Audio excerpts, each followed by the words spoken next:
Ciao ragazzi, my name is Anthony. Thank you so much for joining me here on Inter Worldwide. I hope you can all hear me. So I'm going to just open up the chat for a second. Can someone just give me a thumbs up and say, yes, they can hear me? Just switching my microphone from different laptops. Sometimes it gives a delayed response, but it's nice to see 7 people hit that button already. And all of them are coming from the new Inter Worldwide channel. And that makes me very glad to see. Before I start, saying the whole Happy New Year thing, I just want to talk about what's going to be discussed in this video. I've got some time on my hands and I need to give back. I'm the giving type. I'm going to go through all the comments that are here. Thank you to the 12 people that are joining me right now. It's really, really good to see. This is going to be a fun chat. Trust me, you guys are going to enjoy this. If any of you want to come and jump in, let me know. I can send you a link if anybody's feeling a little camera happy, and I'll see if any of the regular crew want to jump in as well. But if not, you have me to deal with over the next hour or so. And man, there is so much to talk about.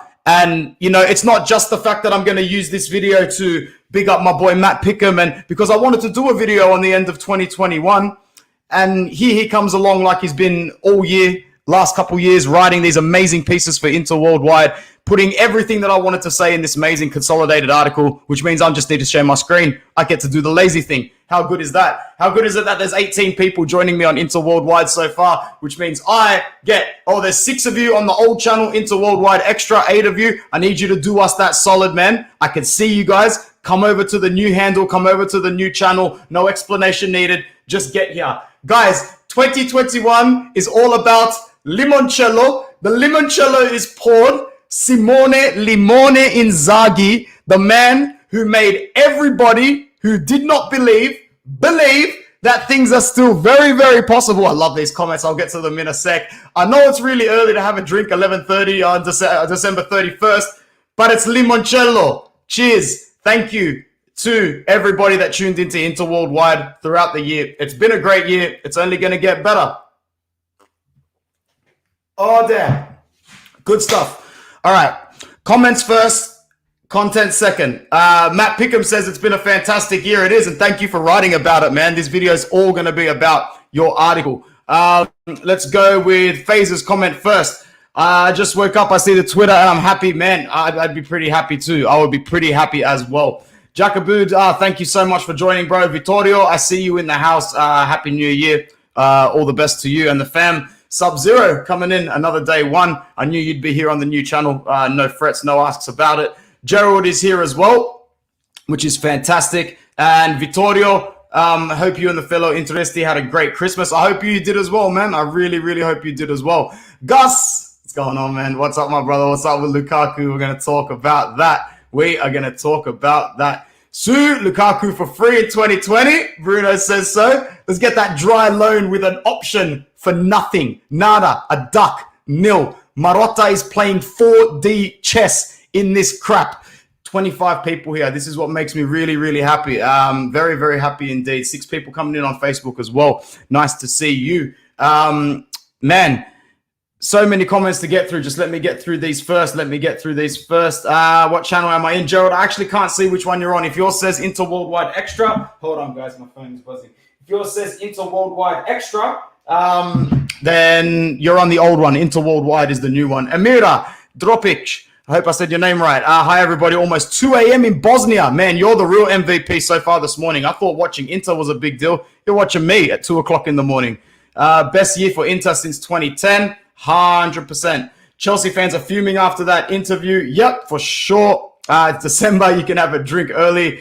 Guys, if anybody's commenting, asking which channel, fantastic. Thanks that you're getting involved. It's just called Inter Worldwide. It might be a little tougher to find on YouTube, but you'll find it. Actually, you know what I should do? I should just do the gentlemanly thing and put it in the description. I can see my boy Mo is actually here, man, as I just scrolled down to the bottom. This is good to see. Oh, man, thank you, because I was getting, I knew you were coming in. My voice was getting tired. How you going, bro?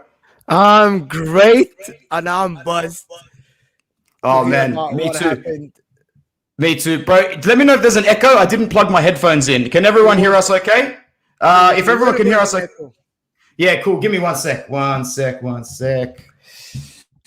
All right, we roll. I'm buzzed, Anthony. I'm buzzed. Okay. Do me a favor. Do me a favor. I need to get the link in the description for the new channel. Can you please talk to the lovely people watching about the interview that was released this morning and a little bit of just talk about it, man, because that's what everyone wants to talk about. We'll get to the article and the year in review in a sec. When someone said it about like you're flirting with your ex. You know what I mean? You're flirting with your ex. So there's a lot of people like I'm gonna quote somebody like that actually said it really well on his channel. Terry said it on his channel. He said, you know, when you get your new girlfriend pregnant and then suddenly you're like, you know what? I'm just gonna go back to my ex. And you start flirting with your ex girlfriend. This is exactly what happened. I think he couldn't handle the pressure, Mr. Lukaku. I would take him with an open arm, and we're going to talk about this later, Anthony. However, it's exactly the guy is flirting with the wrong club. He's flirting with the fans, and we don't have the money to buy this guy. They have to give us, first of all, they have to pay half his salary for us to be able to get this guy on our roster. We can't afford 12 million pounds. It's impossible for us. We're struggling to pay Alexis Sanchez's wage. So how can we pay this guy his wage? However, it's absolutely like a viable option to buy him on a discounted price if Chelsea would go for another forward because they want to offload that big salary. This is the story that is going on now. However, they just came out, all the Chelsea reporters, and said his quotes were taken out of the contest. They were actually like, he never said, I am not happy with Tuchel. He said something about the system. He never said, I want to leave. He said something about like, yes, I like the Inter, the fans, the affection, blah, blah, blah. So he's talking about the pressure. It's a lot of talk. And just to let you know, they just said that there is another half of the interview that has not been released. This is only the preview. It will be released in about 12 to 18 hours. That's what they said. New Year's Eve. Guys, please, it's a personal favor. Head to Inter Worldwide. The link is on my Twitter, is on Anthony's Twitter, is on Inter Worldwide Twitter. It's the new channel. We're going to have the same great content for you in this winning season for our beloved Inter. And this winning season, as much as last season, we tried to provide the greatest content in our winning season after 11 years of the Scudetto. This is the second star. Please. The link is in the description. Head to the other channel. Subscribe. It's called Inter Worldwide. If you're an Inter Worldwide extra, you are on the wrong channel. You are on the old channel. Please go to the new channel. For Mustafa, great. This is it. We're gonna try to tweet about it everywhere. And if you can help us, please retweet this. If you follow us on Twitter, all of us tweeted this. Retweet our tweet about the new channel. If you like Inter Worldwide, we like you, and we want to get you the great content on the new channel. All right, man. I'm going to put my 2 cents in this morning. With Romelu Lukaku's situation, to me, this is a fickle comment by a man who very meticulously knows how to plan when he says things. I know this interview wasn't yesterday. I think it was about a couple of weeks ago. It's just being released now. But I still think these are the sort of comments that you make that you really want something to burn around you. Like, you don't make these sort of comments if you're looking to stay drama free. It's as simple as that. Now, you've come into a club like Chelsea, who knows how to rotate chess pieces on a chessboard very, very easily. Basically, when managers start to string together poor results, Roman Abramovich has had no problem sacking them in the past. So there is a little bit of devil's advocate that Romelu Lukaku is playing by making these sort of comments, I believe, and then putting them in line with his comments about the system. However, this fan base that you're trying to do this in front of was not born yesterday. They are a fickle fan base, and you're a fickle human being, in my opinion. And right now, you've come to the European champions who would dare not say a bad word against their manager, and you're saying that you've got an issue with it. It doesn't look good. I think that Chelsea fans might have an issue with Romelu Lukaku and their 115 million euro man that has only scored 4 or 5 Premier League goals so far this season. I think they've got some serious issues with you, Rom. And honestly, I like this comment here. Vittorio says, Lukaku making a 400 IQ move. Sell self to Chelsea for 100 million plus to help Inter meet its debt, cause a stir and play like shit, and then lower his value to repurchase and re-sign. Yeah, man, this is Marotta's 4D chess, but I still think it's all just heisei at the moment, man. What about you, Mo? I think this guy, we need to understand this is a professional footballer who has a PR, as you said, Anthony, he has a PR team behind him. He just doesn't come out and say shit like this. I'm sure that he discussed his answers. I am sure that he knew the questions and he knew exactly what to say. And he discussed this with his PR team. And this is not easy thing to say. He's not playing games. There are no games. These guys are, I'm not going to say millionaire. These guys are professional people with teams behind them. They don't play the stupid games about what we talk about, flirting and doing all the stuff. Yes, maybe he's doing it, but there is a plan behind it. We don't know it yet. It will come to the light later, but absolutely, it's not coming out of the blue. This is something planned. This is something everybody knew about it in his team. Maybe Chelsea didn't know about that, but he definitely planned this. The answers, they just don't come out of the head. Yeah, 100%, man. Fair enough. So I think this will die out in a few days. I think everything will be back to normal pretty soon. There's so much football going on in England right now. It's really hard to keep up. With the Serie A still not restarting pretty much for about 6 days. It's still amazing how much Premier League is going on. I was able to tune in for the last couple of days to watch a little bit. Guys, I think it's now time to go to a few more comments, and then I think it's time to open up the incredible article that was written by Matt Pickham. But before we do that, Mo, the PIF rumors have really started to cause a little bit more smoke in the last few days. The only thing I know for sure is that Steven Zhang is in transit all the time, going to meetings in Los Angeles, going to meetings in China, just always flying around. Do you think that in the new year, the ownership rumors for Inter are either going to come to fruition or they are going to be squashed? Because, and I don't know if it was you that I was on here with, but whoever I was talking with about it more vividly, we said that late January, early February is definitely the crunch time. It might have been Alex Donner on his, I'm not too sure, but late January, early February is give or bust, basically. This is where decisions been made. The actual moves will be in the beginning of March. The actual, if something is going to happen, is going to be the beginning of March. However, Anthony, we have been here before. We have seen this scene before. We have been to this movie before. I am not going to believe it until it happens. There's a lot of smoke happening. Zhang is going to meetings and stuff. If this happens, and I don't want to put anybody's hope up there, we are going back to eras that we can never think that it can happen again. This is a $1 billion move. It's great. It's amazing. But is it going to happen? There is nothing official now, Anthony, to say that it might happen. It's going to be great for us financially. And this is where we going to maybe be the next club for Pep Guardiola after he leaves City. And I know that every Inter fan would love to see that. But is it going to happen? Let's talk about the comments.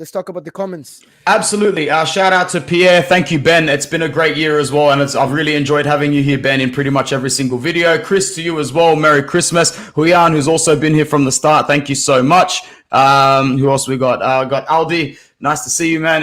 It's not going to happen. Not a chance this year. Maybe after 2 years. I really don't think it happens again with Lukaku. To be honest, what else have we got here? Mustafa says Lukaku and Tuchel are falling apart. They basically were playing with a false nine while Lukaku was on the bench. Mustafa, you know what you should do? You should head over to Football Worldwide and tune into Mo's EPL roundup once a week with some guests that they talk a lot more in depth about EPL, because now that the Lukaku conversation is finished between Mo and I don't want to revisit it again for the rest of the video because this article is just seething to get off. When he was said, 100%. Ben says, what a year for Inter, the year that keeps giving for us Inter fans. 2022 looking to be another big year. Thanks for the content. No, thank you for tuning in. I think Mo's a little bit more optimistic than I am for the new year. I was on Serie A sit down yesterday and I said Inter's dip is still yet to come. Our adversity is still yet to come compared to the other teams. It's not going to come. It's not going to come. I didn't say that. I didn't say that, but that's what I was thinking in my head. I'm like, watch us go clean all season. We'll see. Chelsea fans have been bitching about him and insulting him practically all season. He feels the hostility. Yeah, I feel you. Player wouldn't say that. Yep. Lukaku. Yeah, I don't know if he's got leverage, Musti, brother, but at the end of the day, what Mo said was good. He's got a PR team behind him. It's not like he woke up one morning and said, "Oi, I'm going to plant this dump today." Fuck this club up. I'm just gonna say shit in the media. No, man, this Yeah, thing is planned. They no handle way. the questions before. Anyway, you said no Lukaku. Let's talk about Inter. Lukaku's not Inter, guys. This is an Inter worldwide thing. This is Inter, the winning Inter, the February Inter that I'm like, dude, I'm shivering with this February schedule coming up. I'm like so worried about our February schedule coming up, but it's all It's good. gonna be It's gonna tough. be good, but it's It's gonna good. be tough. It's gonna be great. Last few comments before we move on. Thank you very much to Nikki, a new subscriber. All the best. Honestly, keep coming through into these chats. We'll always bring the content. What's going on, Nix Knox? I see you in here. Zed, I see you in here as well. Vittorio, once again, thanks for all your comments. All right, time to move on.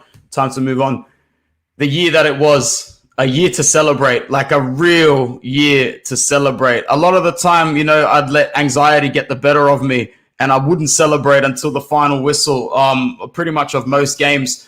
But I still remember doing a stream with Mo and Uncle Shama Crotone, where we won that game 2-0. And bless him, Christian Eriksen scored the goal, and that's where we knew it was pretty much coming, even though we knew it was coming before that. But 2021, a year that had an Antonio Conte in it, a Scudetto to go with it, an insatiably unfair media beat down following our Scudetto win. Not that I expect anything less or more from the media in Italy, but then what followed was nothing short of, no, I'm not going to call it miraculous, but everything has gone a lot better than expected in a year where a lot of people, even myself, thought it can't get any better than lifting a Scudetto, right? We can only go downhill from here. Negative, Anthony, negative to a lot of the fans. Mo, when you think about 2021, just quickly in a minute or two, what are some of like the key words or the key phrases that come to mind? What are the flashes that go through your head? Winners. This is what comes to my head. Winners. This team is full of winners. This team is going to keep winning. 2021 was personally not a great year for me, but it was a great year for football, for Inter football. It's absolutely, it's one of the highlights of my year, Inter winning Scudetto. And someone like me, 2020 at the end of the year, a lot of people said this Conte team will struggle to get top four, and I believed in the project, and I believed in this team. I believed in Lukaku, Lautaro, Conte, Skriniar, all these guys, and they brought us Scudetto, guys, after 11 years. If you are young and you have not seen Inter dominate in the second half of the 2000s, it was like this. It was like 2021. 2021 is when Inter beat Juventus. 2021 is when Eriksen knocked out Milan from the Coppa Italia with that great free kick. 2021 is when we celebrated Scudetto on the street, is when Lukaku, Lautaro, everybody, Barella won the Scudetto for us and for all the Inter fans. 2021 actually for Inter is something that you cannot think of a better year for Inter. Maybe the going out of the Champions League, but that happened in 2020. 2021 is when Inter made it to the knockout stages of Champions League again. This is 2021. 2021 is when Inzaghi came to continue the project that Conte started. And we are winning, guys. Top of the Serie A with a good margin, and we are there. This is 2021 for me, Anthony. Wow, nice one. I like that. I like what Bruno says here as well. 2021 is for the fans. So that's well said, man. And I think the fans really needed a year like 2021. And like at the end of 2020, I thought Inter's going to need a big start to 2021. And that's what we pretty much got. I thought that old habits might have continued when we went into the new year, but the team was very, very, very focused. Before I actually go over to Matt's article, Mo, I wanted to ask you one thing before we move on. Going into 2022, how far can this team realistically expect to grow at the end of the season? I know when you win something tangible like a trophy, things can grow, but this squad that Inter's got right now, moving forward, I take a good look at the squads around Europe. Oh man, we've got a very impressive squad of leaders. I've said this before and I'll say it again. We might only have one captain on paper, but there's about 6 or 7 captains in that locker room, 3 of which have captained their country before as well. I can't wait to see what 2022 holds, Mo, because I actually think that this squad and this team can get better than 2021. It can. We are 1 or 2 pieces away from actually being able to compete in the higher stages, which is Europe. We won already Serie A, Anthony. You can't get better than this in Italy. Apart from maybe winning this year, winning Coppa Italia, next to the Serie A, which is, I think, the squad we have is very capable. We're gonna play Liverpool, right? Watch for Liverpool when they get away from the City team. This team, we still can do it. A lot of Liverpool fans will tell you we don't have a chance, and I'm the one who said we might not have a chance. This team can grow. If we pass this Liverpool team, and I want every Inter fan to dare to dream that we can bypass this Liverpool team, I think this team can go places. We need one or two pieces. We need a striker to replace Dzeko. We need a midfielder to replace Arturo Vidal. We might need a right wing back. We might need a left wing back. But we actually only need one or two pieces, and this team can grow to be one of the best Inter teams that we actually have seen in the modern era. Yeah. Who do you think a couple of those pieces could be? A forward for sure, and a replacement for the goalkeeper. Yeah. This is what we need today. Today in 2022, this is what we need, because we can live with Perisic for another year. We can live with Darmian and Dumfries for another year. If De Vrij stay, we can stay with him. If Lautaro stay, we can stay with this team. Barella, Brozovic, and Hakan can give you a whole season, and with maybe we'll get another one. So this is what we actually want: a striker to replace Dzeko, who is 37 years old next year, and a goalkeeper to replace Handanovic, who's also 37 years old. Yeah, absolutely. Thank you very much to Mo.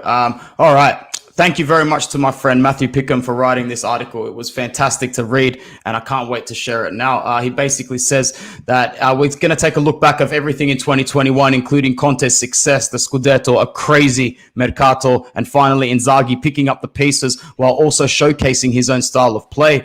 The year 2021 was very eventful, to say the least. Mixed emotions were experienced throughout the year, but the team did us proud on the field, and success came with records being broken and a title to add to the collection. It's a wonderful time to be an Interista. I think Intermedia House on their official YouTube as well just released the 104 goals that we've scored this season. Take a look at them. There are some peaches in that video. It's absolutely ridiculous how much talent was involved in the goals that we scored. Honestly, I can't wait to just finish this stream and go watch it again. Everybody should be going to watch that video on the Intermedia House channel. Matt Pickham goes, old habits continued. Yeah, even with a fantastic squad which Inter possessed, it could not stop the normal January rut from occurring. From the month of January since 2017, Inter have only managed 21 from a possible 45 points on offer, the record being 4 wins, 9 draws, and 2 losses, which is not the best. I understand that that's not the best, but, however, we're going into it a little bit more optimistic this time around. I'd like to think this time around. He says that the streak would eventually begin after the 4-0 victory over Benevento on the last match day in January. A special run of wins would follow. If we look back at the table after 20 rounds, Milan sat on 46 points in first and Inter on 44 points. Mo, that's where the real fun started. We're pretty much talking 11 wins in a row, and it was just too easy, man. It was too easy. We just picked up every single point that we knew Conte would, because when Conte gets in that position close to a league title, he can smell blood, he can smell glory. Conte did one of the greatest seasons I've seen for Inter, to be honest. But it's not only down to Conte. These players perform every game. This squad is great. This squad is a fantastic squad. So I think the Milan win was great. I think the Juventus win was great in the first half of the season. But also, it's that small. You remember that's a solo game. These are the small games that Antonio Conte got us the Scudetto from, and it was fantastic feeling, to be honest. But I never had the feeling like sometimes this year I sit in the games and I'm relaxed. Last year it was all very nervous ending of the season to win these games, and but it was good nervous, like good nervous when you're higher on the table, when you're top of the table. It's a great nervousness. Of course. Thanks to the 34 people that have joined us so far. I see 11 of you on the old account, 17 on the new one, which is very good. We're getting that shift happening nice and well. That means I see 11 potential new subscribers for this account on the old one. So make that shift over, guys. This is going to be the last live stream on the Inter Worldwide Extra account. Pretty much. Tell the people, if they just tuned in, tell them where to go. It's in the description, guys. Link is in the description for our new channel, guys. New channel, same Inter Worldwide, just shifting everything across to here. And this will be the last live stream that we do on that particular platform. So as of 2022, it's all got to be on the Inter Worldwide official YouTube, which the link is in the description and also at the top of the comments as well. I'm going to actually perfect. It's working now. Sorry it took me that long, but I'm just going to read straight from Matt Pickham's article, to be honest, because it was that good. I'm just going to move it to remove that bar. And thank you very much, guys. If anybody does want to get involved with any sort of writing or media with Inter Worldwide, you know exactly where to inbox us. All our socials are quite open. All right, here we go. So in 2021, Conte's team basically would have gained 11 on 18 points from offer from previous seasons, which included a win over Juventus, which hadn't been done since 2016-17. This was the game where the boys became men, and it was personally one of the best feelings for me of the year, and it was in January. It's a whole long time ago. But that win and that Bastoni ball through to Barella, oh my days, that was an absolute peach of a pass. It's probably one of my favorite goals of the season. And after that game, it was very much so in the forefront of my mind that Scudetto number 19 was on its way to the black and blue side of Milan. Did you pretty much know it around January, Mo, when we beat Juventus? Was that a turning point for you? Yeah. I remember. I did the technical analysis for that game, and Vidal scoring, and he refused to celebrate, but all the Inter players celebrated. I think that was the turning point of the season, to be honest with you. Yeah, fair enough. The 11 in a row, the winning streak would start on match day 20, the perfect time to develop a streak like that, and would end on match day 31 with a Christian Eriksen goal 1-1 against Napoli, which was the best point of the season for me. It felt like a win. It was an awesome point against Napoli. I remember when we beat Lazio in round 22, like Matt is alluding to here. This is where we basically leapfrogged them into first place. I still remember us scoring the last goal of the game. I think Lukaku breaks through to lay it off for Lautaro, and even Conte just runs through from the bench and grabs and hugs everybody. And another catalytic moment, Mo. Do you remember that one? I remember it. It's dude, we were ruthless. I know we sat back at this game, but we did it. And I think there are a lot of good moments last season. It's very hard to remember every single one of them. However, if you scratch your brain, you will find all these moments. It was, dude, this was phenomenal. I remember one of the moments that I can remember, which is what's in front of you now, is that Lukaku goal when he dribbled everyone in Milan and put it and said, "There is a new king in Milan. This is it. I think this is one of the greatest moments last season, to be honest with you." Definitely, man. That 3-0 win, seeing Zlatan all like facing reality there on the spot as he's looking down, going, "Oh crap, I can't win the league with this team." It's going to be those guys, isn't it?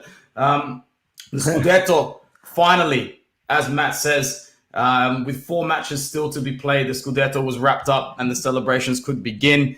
Inter won their match 2-0 away to Crotone, while Atalanta was held to a 1-0 draw at Sassuolo. I foolishly went to bed thinking Atalanta was going to pump them. I remember that.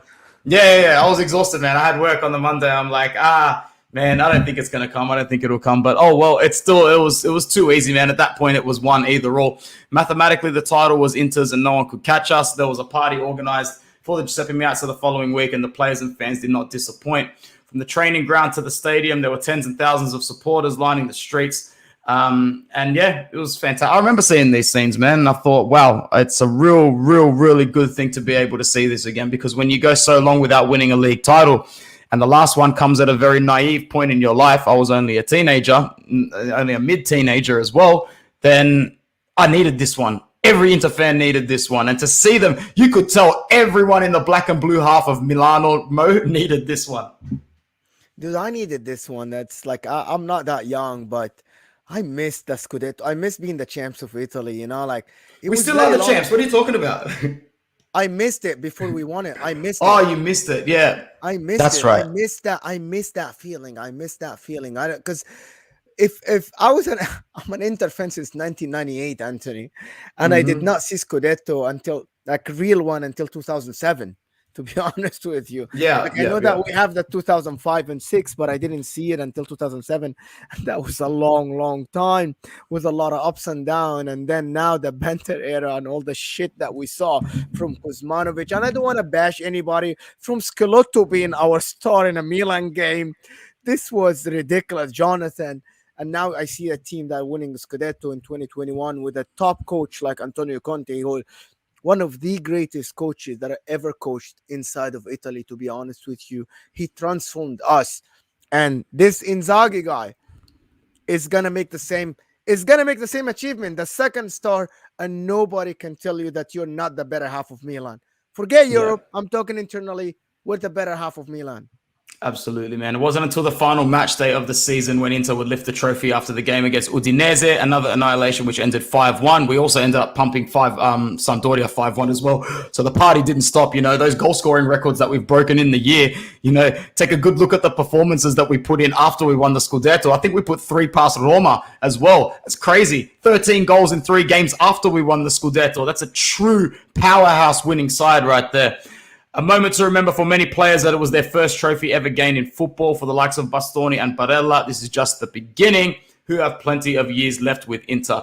Talk about perfect timing as well. Special entry to a gentleman right here. You're looking at the gentleman who wrote the article on screen. Thank you very much for another great piece, Matt, and for what's been an awesome 2021 for us Inter fans. My G, how you feeling? Good, man. Good. Thanks for having me. Hey, Mo. Hey, Anth.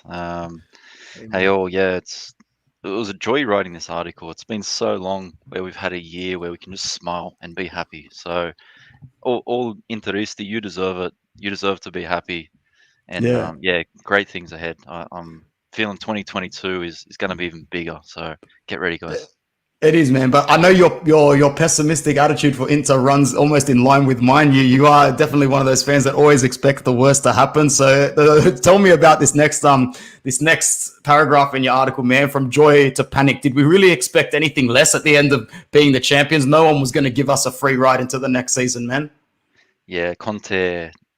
The first decision made not long after we actually won the title was the biggest bit of panic I guess we could have seen. And then we heard about the financial troubles that were also happening and the loan that Suning had to take, and it all began from there. But I look overall, and it's probably the best thing that could have happened, because all the pressure just disappeared from Inter.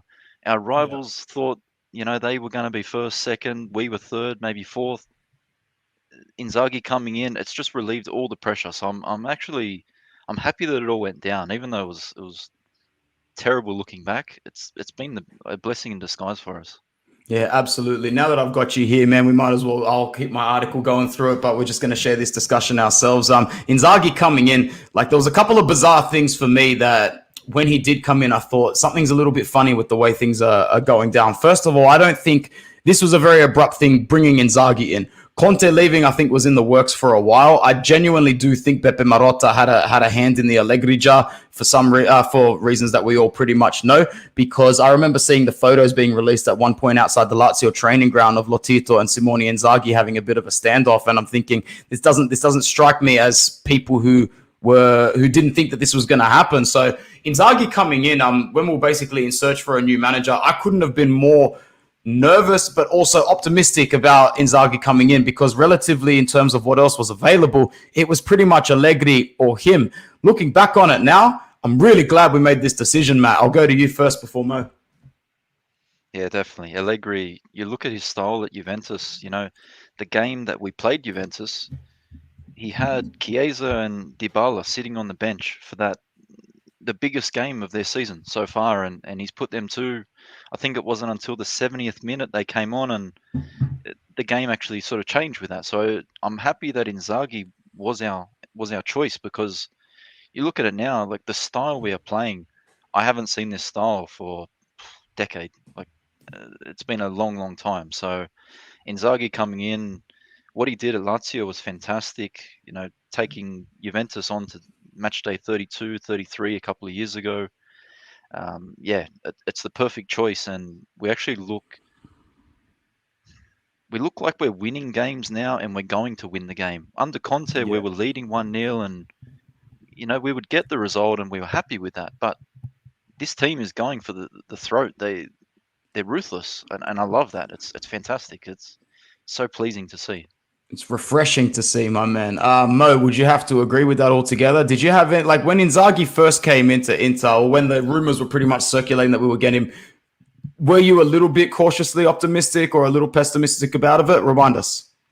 I am, you know me, I'm always optimistic. However, I was so sad that Conte left, and I thought that there is no manager that will replace this guy. I see what Matt is saying about sitting comfortable, winning, but that did not happen over one night.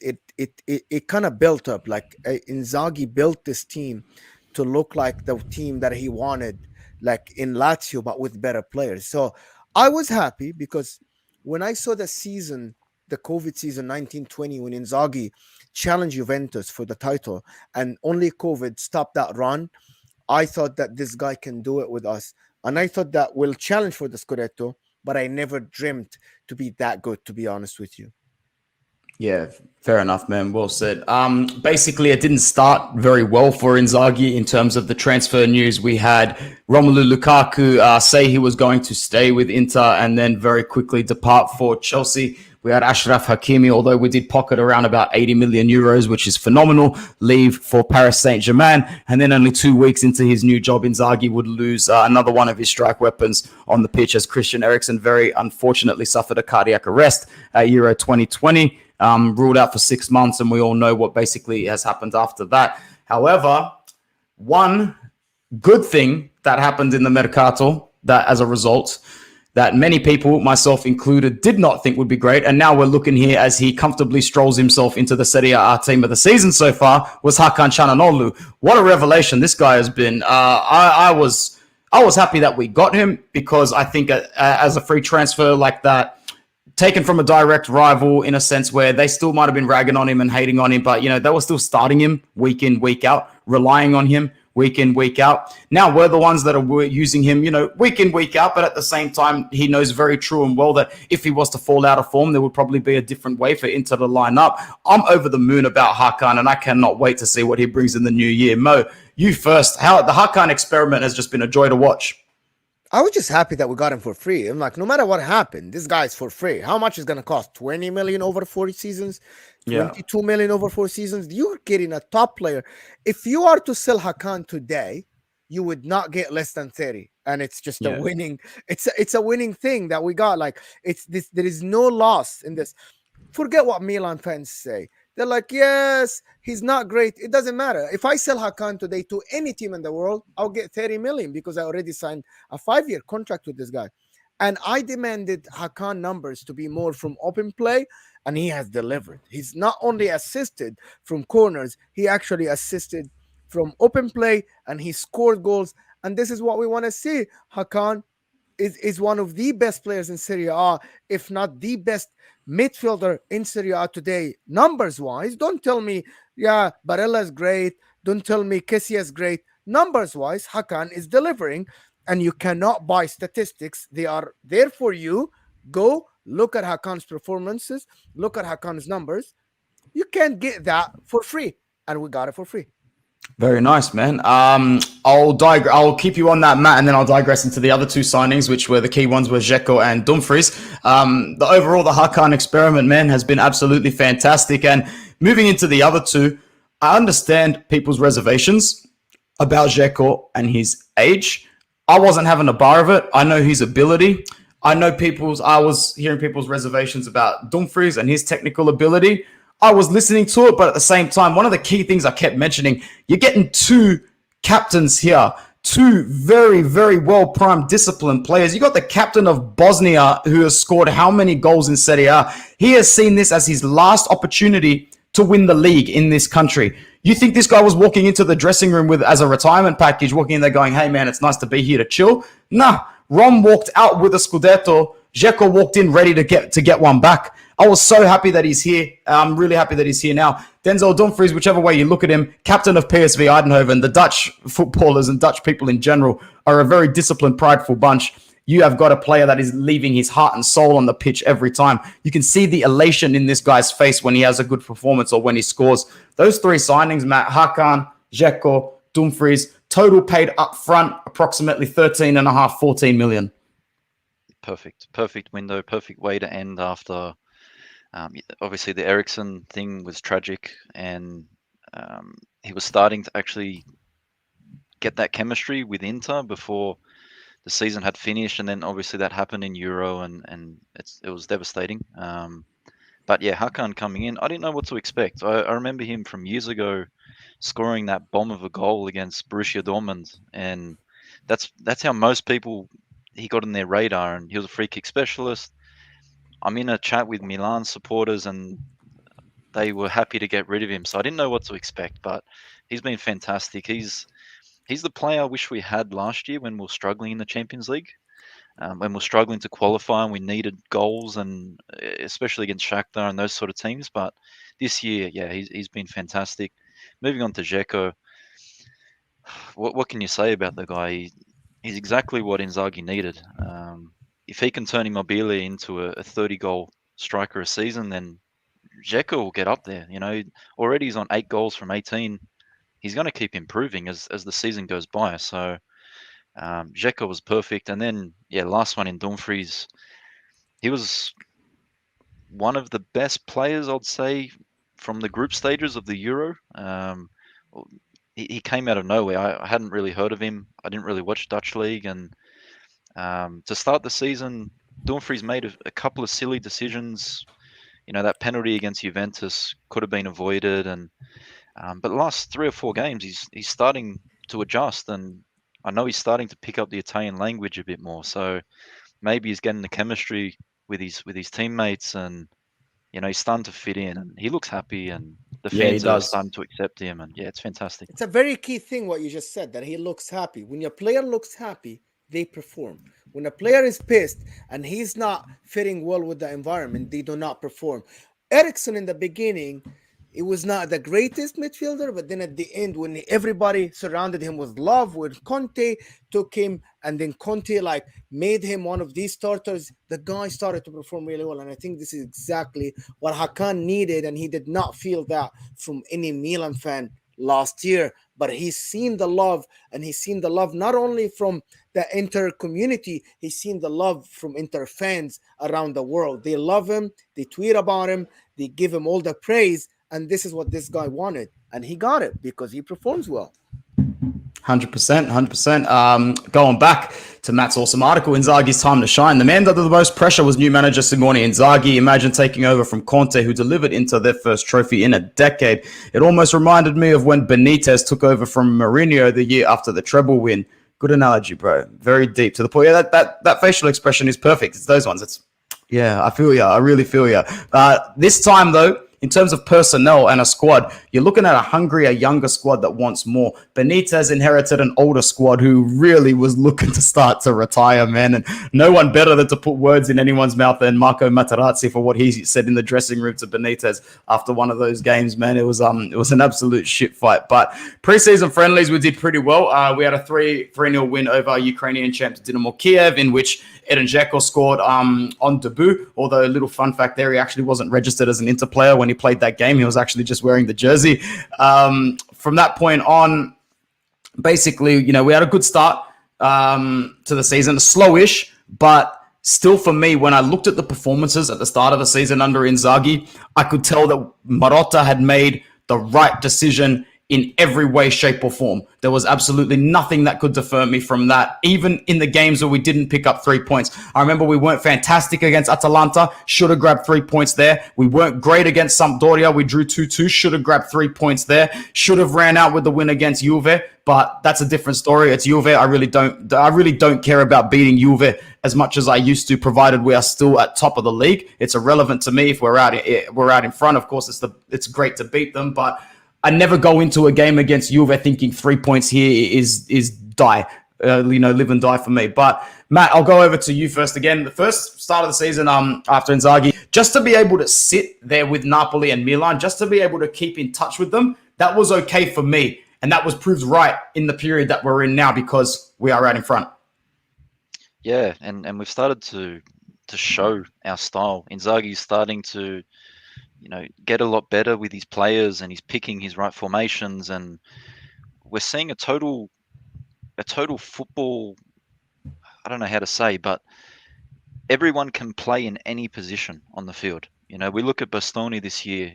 He's flying up the field. He's getting in attacking positions. We're seeing Skriniar being able to play in the center of the defense, which he hasn't done before. So every player can really play in any position. And I go back to one game, and I think this really changed our season. I know on the field at the time it was very negative, but the game against Lazio, it actually changed our season. The thing with Di Marco sitting on the ground and Lazio scoring from that. Yeah.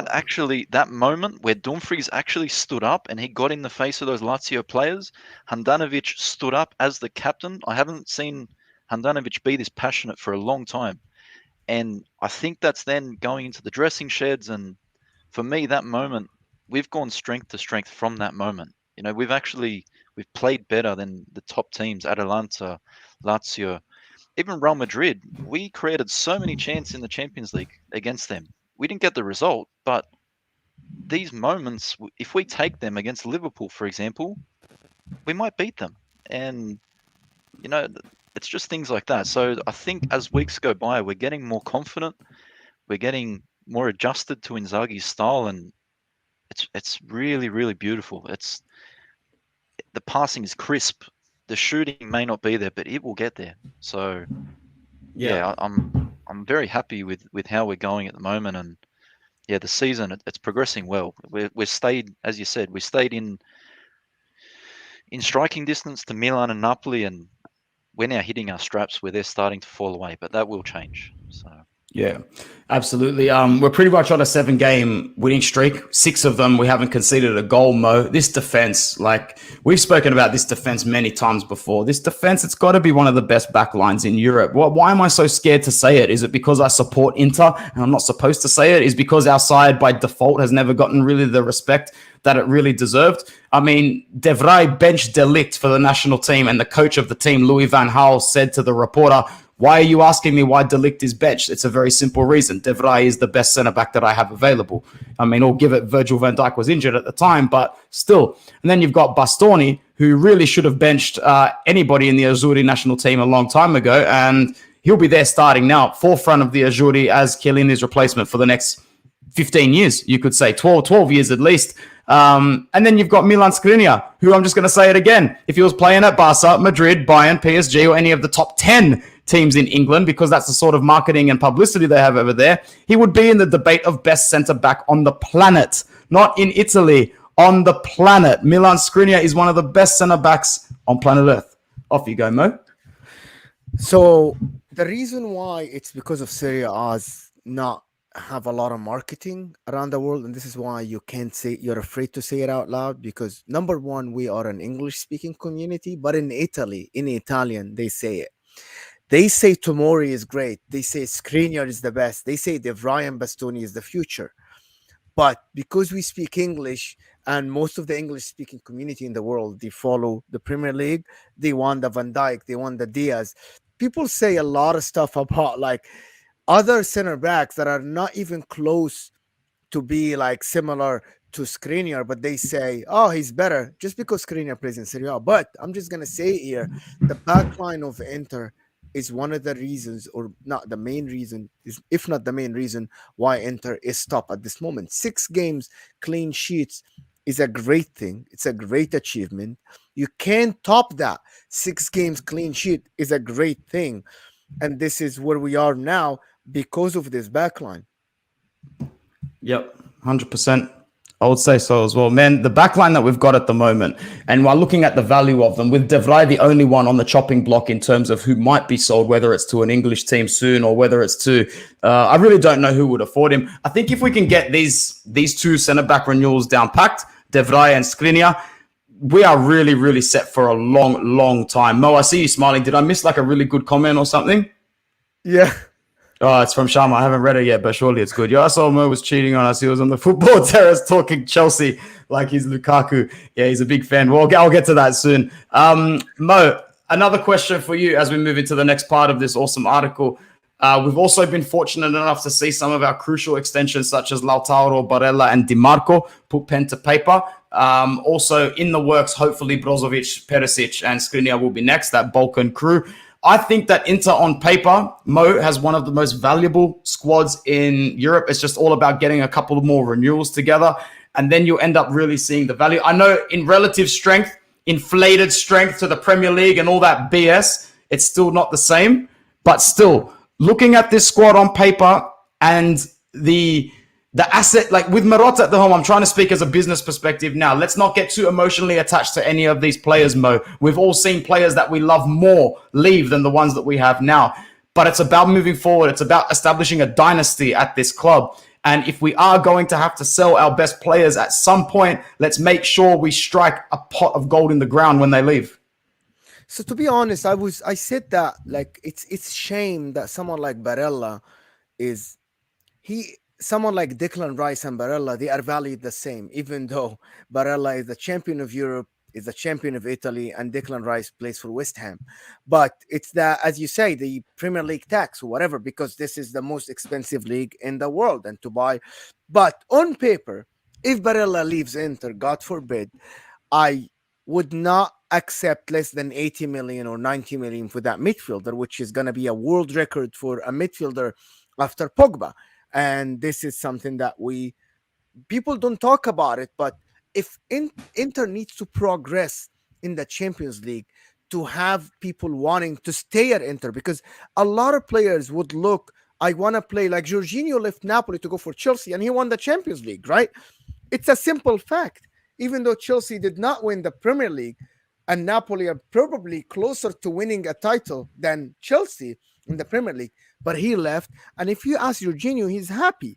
Brozovic, if we cannot offer Brozovic what he wants, he might leave as well. This is what the renewals should come in handy now. We need the renewals today. But can you compete with the Premier League? You only can compete with the Premier League in salaries if you're like Juventus. If you reach 2 Champions League finals, if you keep winning the league, you are on the map, you're there. Inter is not there yet. And this is something that Inter fans need to know, that Champions League put teams on the map, like what Juventus did in 2015 and 17. This is what we need. We need to reach further levels in the Champions League. Yes, we need to reach finals and actually win them. Let's go on to the next part of the article, which Matt read as well, which Matt wrote. Sorry.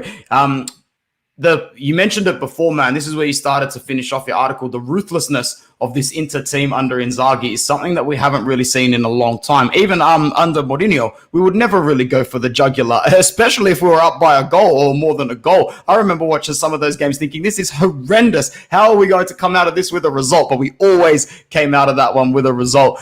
Matt, I just want to recognize how important it is to make the round of 16 in the Champions League, as Mo was just about to say. Not only because when we drew Liverpool out, yes, I was already asleep because I thought we drew Ajax, whatever. But when we drew Liverpool out and I looked at it, I was like, I was only pissed off for a second because we're in the round of 16. It's the same way I wasn't pissed off when we drew Barcelona in the group stage or Madrid in the group stage. You're in the Champions League, man. Get with it or get left behind. You're going to Anfield. They need to come to the San Siro. It's going to be tough. It's going to be grueling. But if we can get out of it to the quarterfinals, it'll be a miraculous story. If we go out with our heads held high, we will really use it as a catalyst for next season's approach.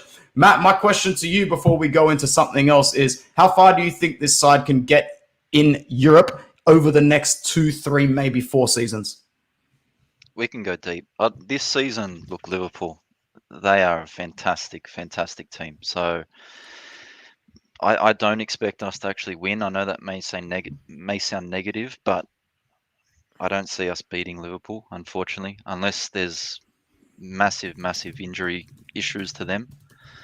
I don't want to be negative, but that's just how I see it. But look, yeah, years moving forward, we'll definitely improve. We'll definitely go deeper, because you look at guys like Barella, you look at guys like Skriniar, you look at guys like Bastoni, even Brozovic. Don't forget, these guys, they hadn't really had success with their teams. So now they're building on that. They're building confidence. They're knowing what winning mentality means. So as years go by, they will get better, and they will start showcasing that experience on the field when we are losing maybe 1-0, when we are losing 2-0, when we are drawing, whatever it is. These players will improve. So give it 3 years. If Inzaghi keeps improving as we're going, we could win the Champions League. I seriously believe that. That's awesome, man. I do not think that's a Amazing. joke at all. Amazing optimism. I am not Yeah. even, and Anthony knows how optimistic I am. I'm not that Blindly optimistic, man. Blindly, not blindly, but you need that. You need that balance, and Interworldwide always brings that balance. I've got a couple of questions for Mo and Matt. Also, this is a good chance for anybody who's been in the chat, and I see you all. I'm going to acknowledge you all a bit soon, but this is a good chance for anyone who's active in the chat to drop a couple of their questions below now regarding 2021. Drop us your questions about the year that has just passed. I'm going to throw it out first to my guests, and then I'll answer after them. So, Mo, we'll go with you first. 2021 as a whole, back end under Conte, first half of the season under Inzaghi. Who's the best player for Inter? screen. Right? Good call. Good call. I was going to say, for me, it's got to be... It would have been Barella up until about a month ago. Can I do something? Can we do like top 3? Can we do Yeah, sure. Because everybody knows it's Skriniar, Brozovic, Barella. So let's just stick with that. I would say actually it was Skriniar number 1, Brozovic number 2, and Barella. I can't argue that there's no one better than them. Maybe Lukaku was better in this back half of Conte's season, but he's not here now to contribute to the average demographic of the year in the discussion. So that's unfortunate. Matt, best player for you or top 3 players for you in the calendar year? Top 3, that's very difficult. I would have had Barella in my top 3 if not for this period of fatigue that he went through and adjustment. So I've got Skriniar number 1, Brozovic number 2. I've actually got Lautaro as number 3. You've lost your strike partner in Lukaku. Yeah. And you've adjusted so well with Dzeko. So for me, just because he hasn't lost any of his class, I guess, and he has still improved as the year. Look, let's look at how many goals he has still scored this year. He is still successful. So Yeah. Total number Awesome. 3 for me. Barella close number 4, just because he dropped off in the last maybe 2 or 3 months. So. Cool. I know all 3 of us are very passionate to the point that we watch every game. So I still think this question, albeit difficult, will still be very much answerable. You can give me maybe 3 or 5 catalytic best games. For whatever reason, list your reason. Maybe you thought we played our best football in this fixture. Maybe it was just one that brought the emotion out of you more than anything. When you look back at 2021, what are the fixtures for you that really, really stand out? I might start this one and give my guests an actual chance to think it through. It's only fair. For me personally, it's not going to be the game against Crotone where we scored that final goal. I think all of us, 95% of the way in our brain, were there before that game. There were a couple of games in the season under Conte where we won, and I just thought, this is it. This is actually happening. And for me, the 3-0 win against Milan after going top of the ladder, moving that gap from 1 to 4, for me, that was like 50% of the Scudetto almost right there. That's what really shifted me from this is a possibility to don't drop this shit. And that's where we went forward after that. Another game for me in the back end of that season, I don't know if you guys remember it really well. Milan Skriniar scores a goal off a corner against Atalanta. It was like our last really hard game left in the calendar season. You win that game, you got a straight road of winnable fixtures after that. And I remember I wasn't feeling anything different to the players because when we won that game, you could see the players on the bench hugging the manager and stuff like that. It was almost an unofficial way of saying full steam ahead. Let's win this Scudetto. So for me, those 2 stand out the most besides the Juve 2-0 win, which was just a fantastic day and game for all reasons. This season, if I'm allowed to say 1 or 2 more under Inzaghi, I think that we've played very, very good football throughout. But for me, there was no better feeling than just watching that goal, that next goal go in the back of the net against Shakhtar Donetsk and thinking, it's there. We're there into the court. We're there into the next round of the Champions League. It's another milestone moment. So for me, beating Milan, Juve, and the Atalanta game, which was like, for me, just personally, I remember being at school and refreshing that scoreline by the millisecond, like really hurting myself, really refreshing that scoreline going, I think it's done. I think it could be done now. And making the Champions League this season under Inzaghi, phenomenal feeling. I'll go over to Mo first, man. 2021, a year full of sensational fixtures. Which ones stand out for you? You won't believe this, but the game that I can't get out of my head because of the performance is the Roma game that we just won 3-0. I can't get this game out of my head. It's the way that we dominated Roma. It's ridiculous. Like, you would never dream to go away to Roma and dominate like this. It blew me away how we played that game. Second is the Juventus game, how we played that game tactically great. And the third is that Lukaku goal and the new king in Milan. These are my 3 games, and I know that these are big games, but to be honest, as an Inter fan, you cannot deny that when you beat these teams, there is a different love inside you for your team, for your club. Yeah, fair call. Matt, over to you, man. 2021, a great year. What are the fixtures that stood out for you, man? Has to start with the Juventus one. Seeing Vidal score against the club for me, and then he kissed Chiellini's badge before the game. Before the game, scored against them. Yeah. Into Twitter went into meltdown for like a good maybe hour. That was funny. And then in that same game, the Barella assist. The Bastoni assist for Barella. That goal. That's the goal of the year for me. That I know we're talking about games, but that goal was sensational. If you talk about team goal, then we're looking at the Milan game where we won 3-0, and I think it was Lautaro that scored that other goal. And then the third game that stands out for me is the Inter 3-1 win over Sheriff. That game had Inter DNA to lose written all over it. They had just beaten Real Madrid. They had just beaten Shakhtar. Yeah. They come up against Inter. All our rivals are saying we're going to lose because we're that bad, apparently. And then I think Vidal had a goal and an assist. Dzeko scored. I remember he just had a cracker of a game, man. He just had a really good game. So those 3 games, they're standouts for me. There's been other ones along the way, but those 3, they really put us in a good position, I thought. Yeah, nice one, man.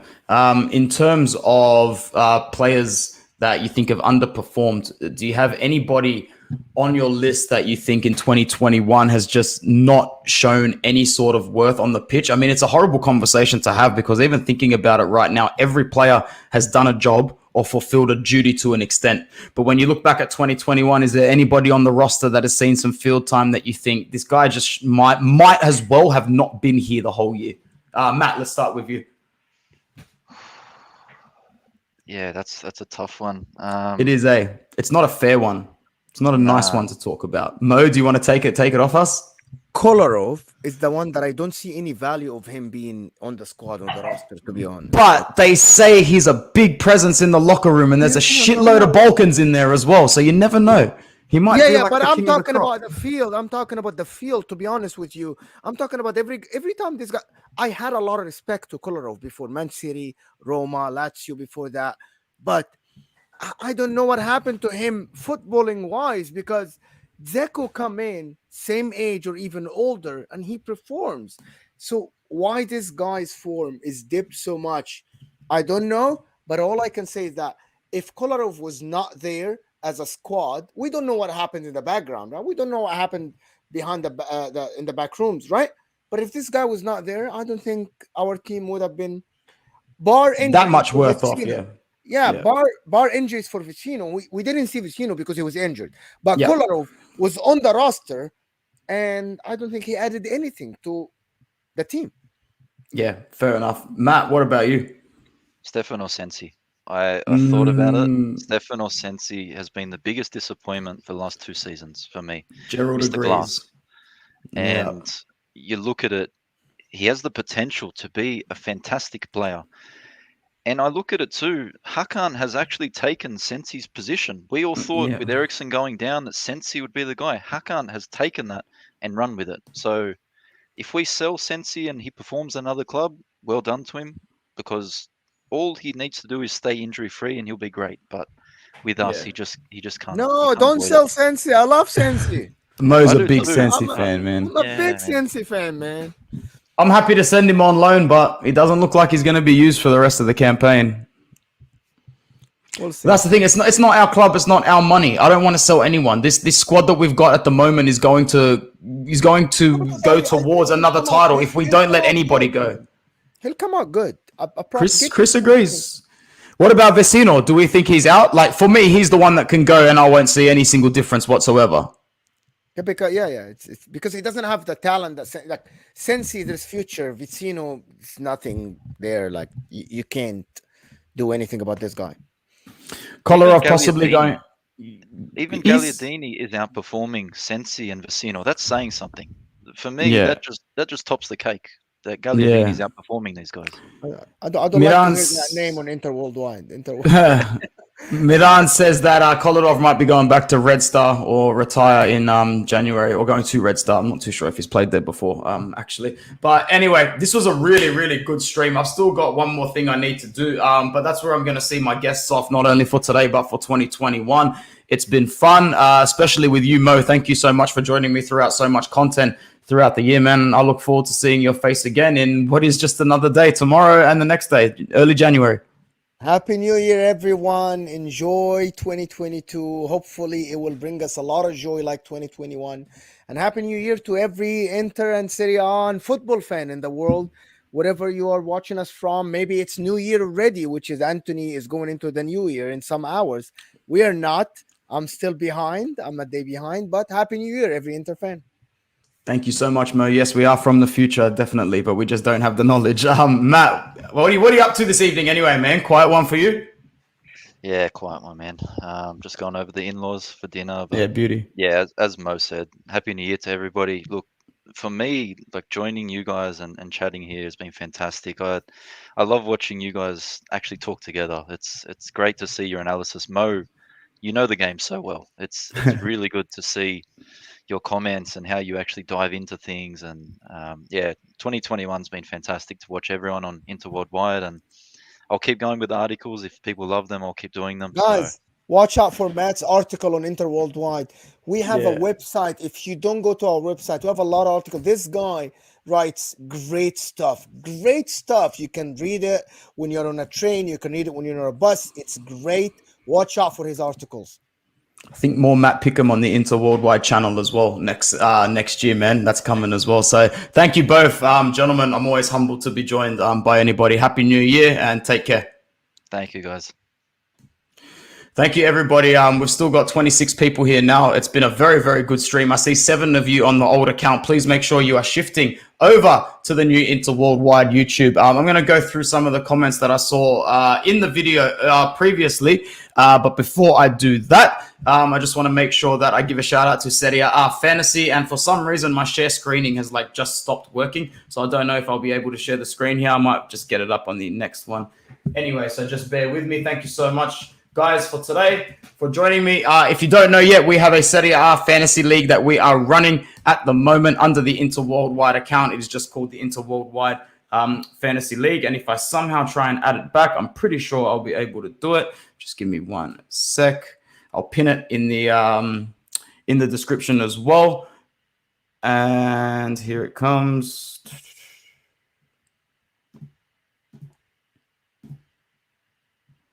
Sweet.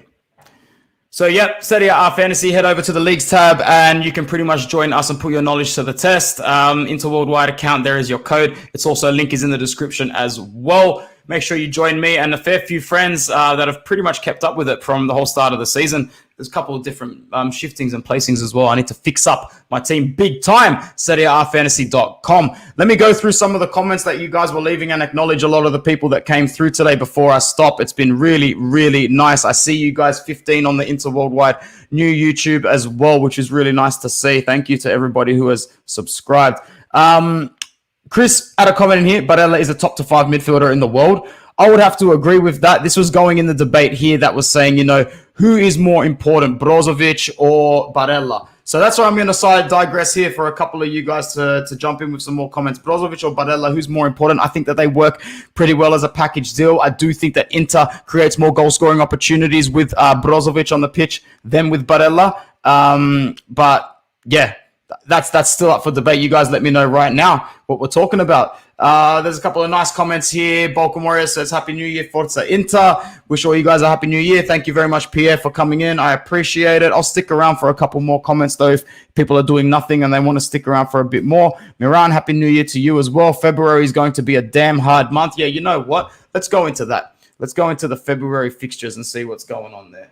So I know it gets tough when we go back in the new year for the first couple of months, but if Inter can really weather that storm that is January and February, I think what you'll find is that we might go into the back end of February and March doing really, really well. Thank you so much for the nice comment, Jack. Mohammed, salam alaikum, brother. All the best to you. Happy New Year. I hope it brings you and your family nothing but happiness. I saw this comment from Zed come in. Ranocchia is a great backup, but is he considered in this conversation? Ranocchia, in my opinion, is on his way out at the end of the season, man. I haven't heard anything. I've just got that vibe that he is a part of people that will be moved on. Yeah, long-term, obviously, Barella for his age is more important. But when Barella wasn't there against Torino, we looked very toothless. Always just remember that. Free kick ability in Hakan still very underrated. 100%, Gerald. I would have to agree. Going back, okay, when we return to footballing action on the 6th of January, 6th of January being a Monday? Thursday. 6th of January is a Thursday, 10 p.m., 10:30 p.m. for me, which means for most of you, you will have to watch the first Insta fixture on a Thursday afternoon. 6th of January, Thursday, Wednesday afternoon? Wednesday afternoon. Damn. That's crazy. After that, only 4 days later at 6:45 in the morning for me on a Monday, 10th of January. I'm still on holiday, so don't care. We are at home to Lazio. Tough game. Very, very tough game. Game against Lazio is going to be hella tough. They are the only team to they're the only team to take 3 points off us in Serie A this season. So it's not going to be easy. I think we're out for revenge. I think we reversed the scoreline 3-1. Supercoppa, Thursday, 13th of Jan, 7 a.m. against those dogs, against Juve. Man, I know I said to Matt here, beating Juve isn't the be-all and end-all. Man, that's Serie A when we're out in front. This Supercoppa, I don't care that it's a dead trophy. I don't care that it's a dead trophy. I want to win that Supercoppa for bragging rights, man. That's a real tough period. That week, those 7 days, we have got Inter Lazio, Monday, 10th of Jan. Inter Juve, Thursday, 13th of Jan. Atalanta Inter, 17th of Jan. That's a tough week. That's a shit week. Empoli in the Coppa Italia, one of the harder teams that we could have drawn in the Coppa Italia. I expect Empoli to give us a run like no tomorrow. Honestly, as an early shout, don't be 100% surprised if this Inter team doesn't get to the quarterfinals in the Coppa Italia. And I will not be that gutted if we were to go out to Empoli, if we grab 6 points at Lazio and Atalanta, especially if we carry on strong after that, because it only gets tougher. That month of February is going to be a big, you know what I mean. We end off January with Venezia, 23rd of Jan, 4 a.m. Ooh. Inter versus Milan, 6th of Feb. Napoli, 13th of Feb. Then we have to play Liverpool in the Champions League 4 days later, followed by Sassuolo 3 days later in the league. A week's rest until Genoa. February is Milan home, Napoli away, Liverpool home, Sassuolo home, Genoa away. That's not as bad as people are making it sound, is it? That's not as bad as people are making it sound, because a fair few of those games are at the San Siro. We get 4 out of 6 in February. We get 4, yeah. That's not too bad. That's not too bad. What's going on, Akil? My brother, thank you for 2021 and being along the way.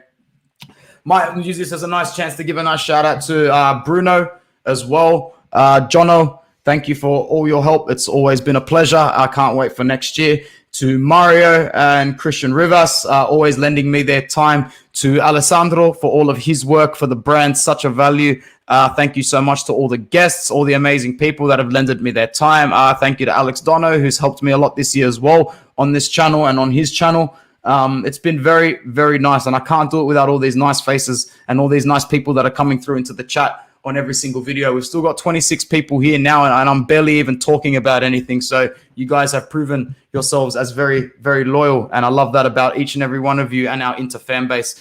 Get through January, get through February, and holy hell, just try and stop us. Salernitana, Torino, Fiorentina at the San Siro, away to Turin, home to Verona, Spezia, home to Roma, Udinese, home to Empoli, Cagliari, Sampdoria. It's going to be a tough February. Get through January and February. And oh my God, we're in a good position. So let me know in the comments, what does a really, really good January and February look like to you? And that's how we'll end today's stream. Let's get 3 points at Lazio. Let's kick it off with that. 3 points there. Let's go with a Supercoppa win. So 3 points against Lazio and a win in the Supercoppa would be fantastic. Although that Supercoppa, even including it in this discussion, is crap. Nah, let's not do it. Let's just talk Scudetto. That's the most important thing. 3 points against Lazio. A point in Bergamo. I'll take the point in Bergamo. 3 against Venice. 3 against Milan in the derby. 3 punti in the derby, please. 1 in Napoli.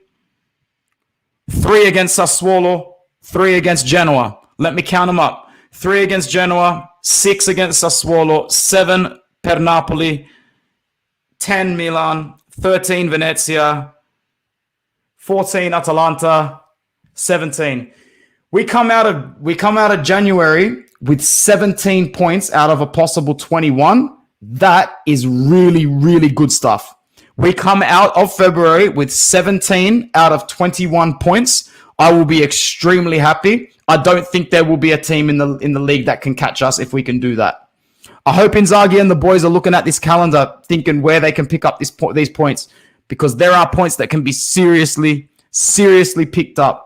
Akil, I can't go through Lukaku's interview again because we spent the whole first 10 minutes of the episode talking about that. Screw it, man. I'll just say it quickly. His thoughts is just a meticulously planned, fickle human being who's planting seeds in a club where Roman Abramovich has shown that you can win the Champions League, but if you're going to go 5, 6, 7 games without a win, then you are on the chopping block. Lukaku and this whole situation, man, I think it'll die down, but it still could get messy because he's aggravated a very large group of people, a very vocal group of fans. You know, as I said at the start, Romelu Lukaku's got a problem with Chelsea.